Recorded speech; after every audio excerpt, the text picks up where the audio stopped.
Tiga dosa besar yang langsung dibalas Allah Subhanahu wa Ta'ala di dunia. Dalam ajaran Islam dijelaskan, setiap segala sesuatu pasti memiliki balasan. Baik dibalas di akhirat, bahkan ada juga yang langsung dibalas oleh Allah Subhanahu wa Ta'ala. Di dunia, tergantung jenis dosa atau kemaksiatan yang telah dilakukan seseorang. Sebab jika melakukannya dan tidak segera bertaubat, maka akan langsung diberi balasan oleh Allah Subhanahu wa Ta'ala di dunia.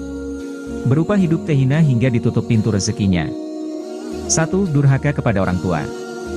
Allah Subhanahu wa Ta'ala sudah memerintahkan kepada hambanya untuk menghormati dan menyayangi orang tua. Karena kemurkaan Allah juga bergantung pada murkanya orang tua, dan ridho Allah tergantung pada ridho orang tua. Rasulullah Shallallahu Alaihi Wasallam pernah bersabda, ada dua pintu amalan yang disegerakan balasannya di dunia, yaitu kezaliman dan durhaka kepada orang tua.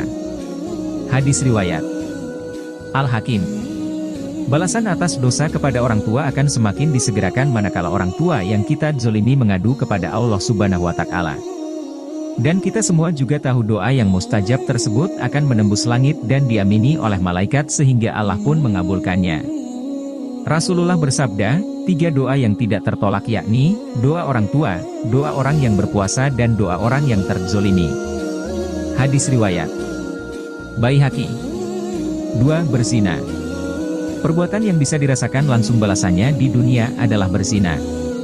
Karena berzina adalah dosa besar yang dibenci oleh Allah Subhanahu wa Ta'ala. Allah akan melaknat setiap langkah dari pelaku pezina yang dengan sengaja dilakukannya. Apakah ada zina yang tanpa sengaja dilakukan? Jawabannya adalah ada. Contohnya adalah zina mata, namun ada yang lebih parah dari itu, yaitu pasangan yang melakukan hubungan badan tanpa terikat pernikahan. Lalu, apa balasan dari dosa berzina yang dilakukan oleh seseorang? Allah Subhanahu wa Ta'ala akan menutup setiap pintu rezeki bagi mereka yang terus melakukan zina dan tidak segera bertaubat. Mungkin memang tidak seketika itu Allah Subhanahu wa Ta'ala menutup pintu rezeki dari seseorang yang berzina, akan tetapi Allah akan memberikan azab yang lebih halus bagi para pelaku zina.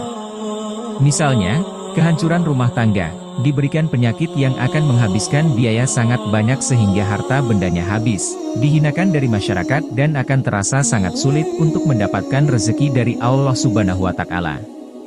3. Berlaku curang dalam berdagang. Dalam perniagaan atau jual beli, ada dosa yang langsung dibalas saat masih di dunia, yaitu curang dalam timbangan, dan kecurangan yang umum dilakukan oleh setiap pedagang adalah mengurangi takaran timbangan. Perbuatan ini memang bisa mendatangkan untung yang besar, tetapi tanpa disadari Allah akan memberikan balasan secara langsung di dunia. Balasan yang diterima oleh pedagang yang melakukan kecurangan seperti kesulitan mendapatkan bahan atau barang dagangan, musim paceklik yang berkepanjangan, ketidakbahagiaan hidup dalam keluarganya, semakin berkurang pembeli, dizolimi sesama pedagang, hingga barang dagangan yang tidak laku-laku.